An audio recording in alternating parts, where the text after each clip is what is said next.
Прямо сейчас, в эту самую секунду, где-то в вашем доме кошка тихо дремлет на солнечном пятне, не подозревая о тихой угрозе, которая зреет буквально в ее лапах. Ее коготь медленно, миллиметр за миллиметром, закручивается в идеальный круг, стремясь к мягкой, чувствительной подушечке лапы. И вот что по-настоящему пугает. Вы не услышите крика, не заметите хромоты и не получите никакого предупреждения до того самого дня, когда этот коготь завершит свой круг и вонзится в живую плоть.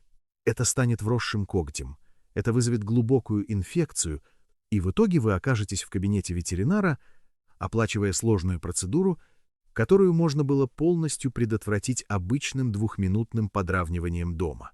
Многие владельцы никогда не подстригают когти своим кошкам не потому, что им все равно, а потому, что их единственная попытка превратилась в кричащий борцовский поединок, после которого они поклялись больше никогда этого не делать.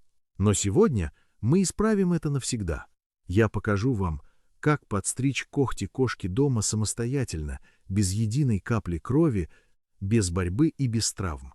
Потому что правда, которую вам почти никто не говорит, заключается в том, что когда этот процесс идет не так, в этом почти никогда не виновата кошка. Это вопрос техники.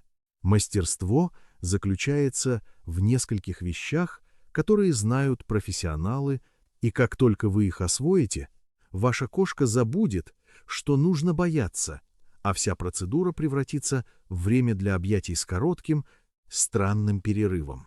Глава 1. Биологический контракт и цена тишины. Прежде чем вы коснетесь хотя бы одного когтя, вы должны понять, почему это на самом деле важно. Если вы думаете, что это нужно только для того, чтобы спасти ваш новый диван, вы недооцениваете масштаб проблемы.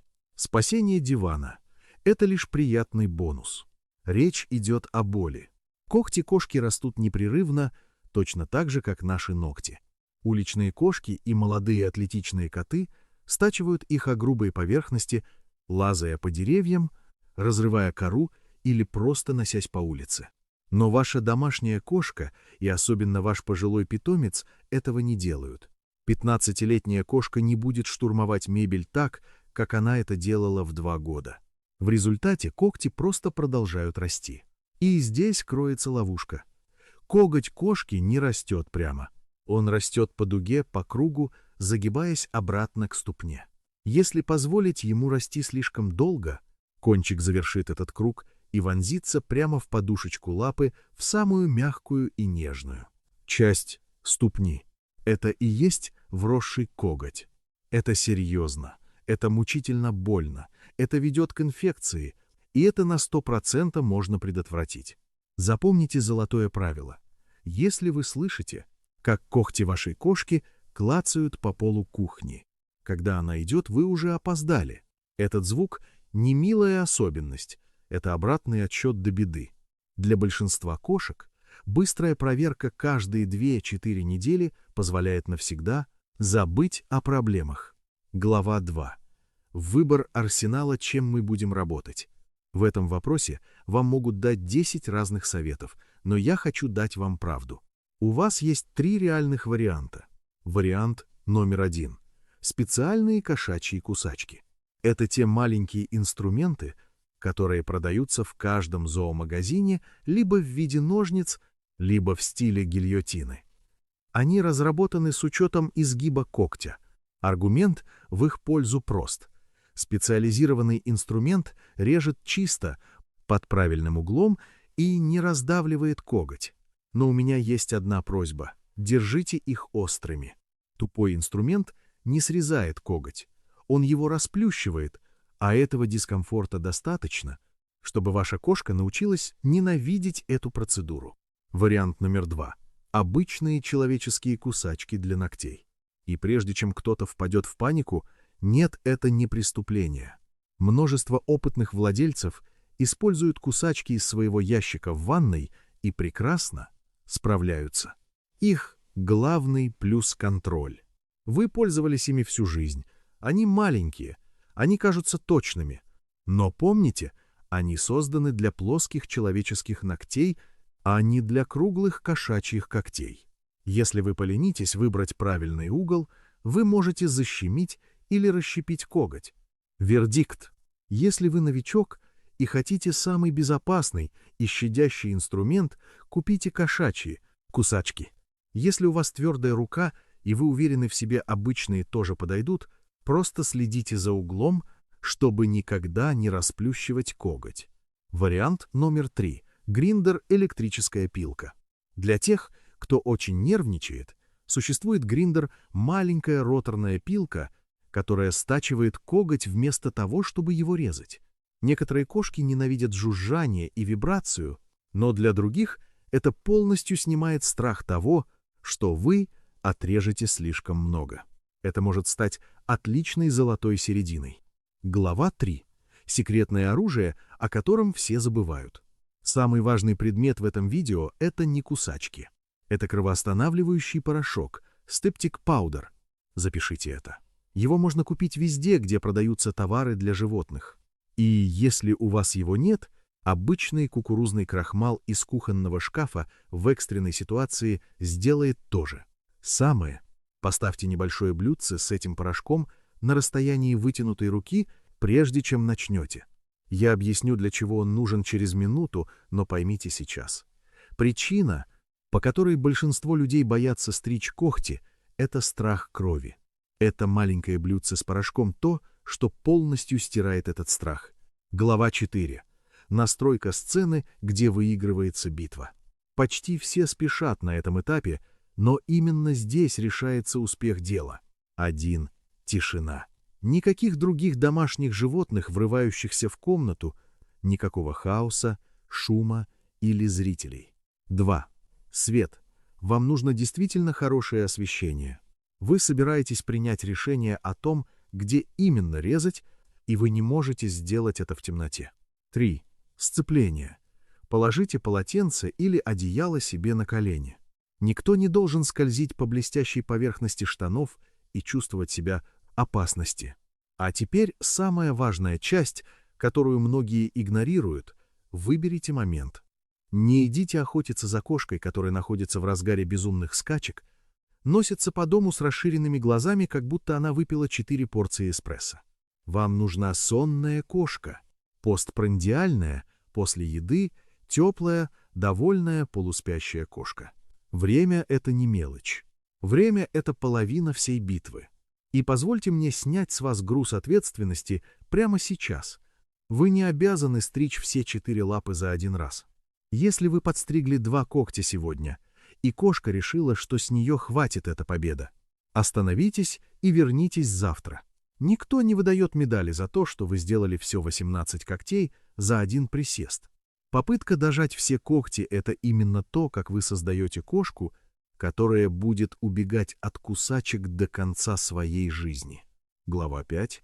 Техника сдавливания – профессиональный секрет. Вот то единственное, что отличает спокойную стрижку от родео. Посадите кошку к себе на колени, спиной к себе. Держите колени близко друг к другу, чтобы ваши бедра образовали небольшую ложбину, долину, которая будет поддерживать ее, чтобы она не соскальзывала. Легко положите предплечье ей на плечи. Вы можете поглаживать ей живот. Ощущение должно быть таким. Ее держат, но не удерживают в ловушке. А теперь концепция, на которой строится все это обучение – сдавливание, squishing – ваш друг.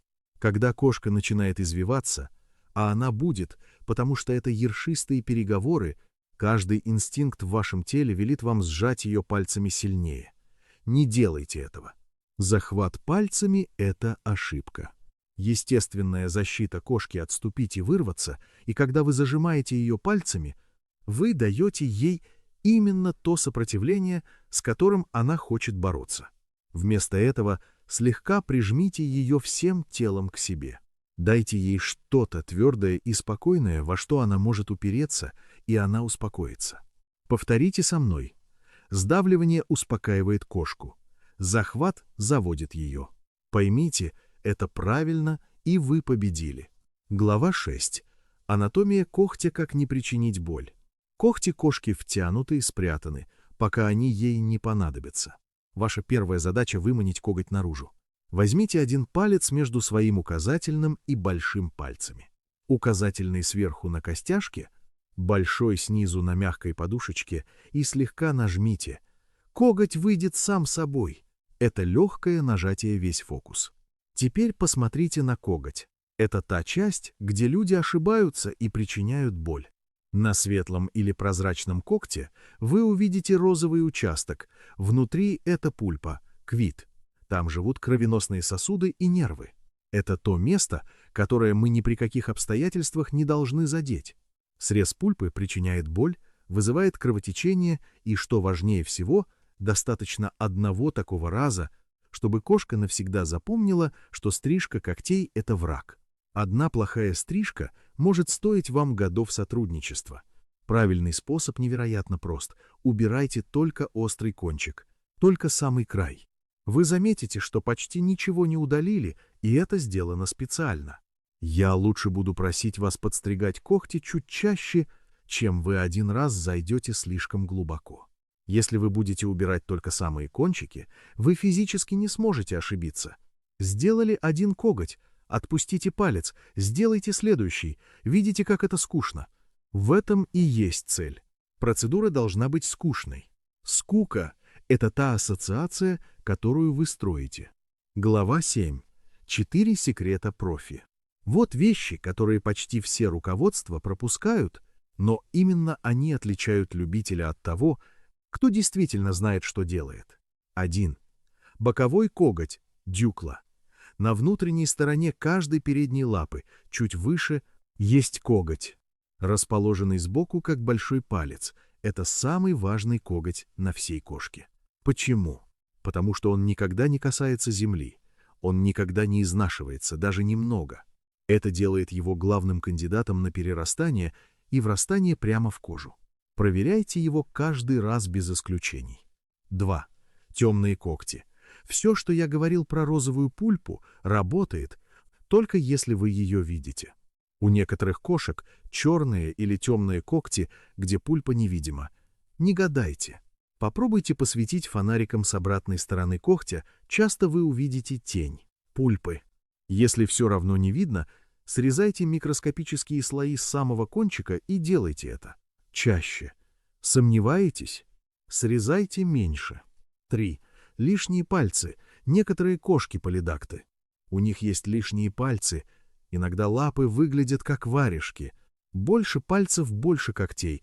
И очень легко пропустить один, спрятанный в складках. Пересчитайте их всех. 4. Главный страх. Что, если вы все-таки задели пульпу? Глава 8. План действий при аварии. Давайте убьем этот страх прямо сейчас. План — это единственное, что отделяет вас от паники. Если вы задели пульпу, не паникуйте. Это не чрезвычайная ситуация. Скорее всего, будет короткий вскрик, лапа будет отдернута, и вы увидите немного крови. Сохраняйте спокойствие. Возьмите то самое блюдце с кровоостанавливающим порошком или крахмалом и прижмите. Небольшую щепотку к кончику когтя на несколько секунд. Кровотечение обычно останавливается в течение пары минут. Даже если бы вы ничего не сделали, оно обычно проходит само через 5 минут. После этого дайте лакомство, сделайте перерыв, а в следующий раз режьте чуть дальше от пульпы. Вот и вся катастрофа. Как только у вас есть план на худший случай перестает быть страшным. Глава 9. Дзен завершения. Когда передние лапы готовы, самая трудная часть позади. На задних лапах обычно нет риска быть исцарапанным до локтей, так что расслабьтесь. Поддерживайте кошку одной рукой, слегка сдавливайте, нажимайте на пальцы и убирайте только кончики. Но посмотрите, что я делаю в самом конце. Это так же важно, как и сама стрижка. Сразу опустите кошку на пол и отпустите ее. Никакой суеты, никаких церемоний, никаких долгих прощаний. Урок, который вы преподаете этим спокойным освобождением, заключается в том, что как только стрижка заканчивается, свобода возвращается мгновенно. Это говорит ей: все это не было чем-то особенным. И всегда заканчивайте на хорошей ноте. Награда в конце. Лакомство. любимая игрушка, что-то вкусное. И научитесь читать знаки того, что с нее хватит. Уши отведены назад, напряжение в теле, лапа сильно тянется из вашей руки. Как только вы это увидели, заканчивайте на позитиве, не пытайтесь дожать последний коготь. Попытка закончить работу любой ценой стоит вам следующих 10 стрижек. Уважение к ее сигналу «с меня хватит» — это то, что строит доверие и делает каждую следующую сессию легче. Голос доверия. Если вы вынесете из этого видео что-то одно, пусть это будет следующее. Ваша кошка борется с вами не потому, что она вредная, упрямая или хочет вам досадить. Она маленькое животное, которое не понимает, что делают эти кусачки. Она просто делает все возможное, чтобы чувствовать себя в безопасности в странной ситуации. Все в ее реакции находится в ваших руках, а не в ее. Тихая комната, сонный момент, сдавливание вместо захвата, кончик вместо пульпы и спокойное освобождение в конце. Сделайте все это правильно, и у страха просто не будет причин появиться. Проверяйте когти каждые 2-4 недели. Прислушивайтесь к клацанью по полу и никогда не чувствуйте, что вы должны сделать все за один раз. Как и любой навык, это становится легче с каждым разом. Не расстраивайтесь, если ваш первый опыт будет немного неуклюжим. Тот факт, что вы досмотрели это видео до конца, чтобы защитить свою кошку от боли, которую она вам даже не покажет, говорит мне все о том, какой вы владелец. Берегите своих маленьких сородичей, сделайте этот мир безопаснее для них один коготь за раз. Напишите в комментариях, как прошла ваша первая сонная стрижка. Был ли клик на полу вашим сигналом к действию? Я читаю каждый ваш комментарий. До встречи в следующем видео.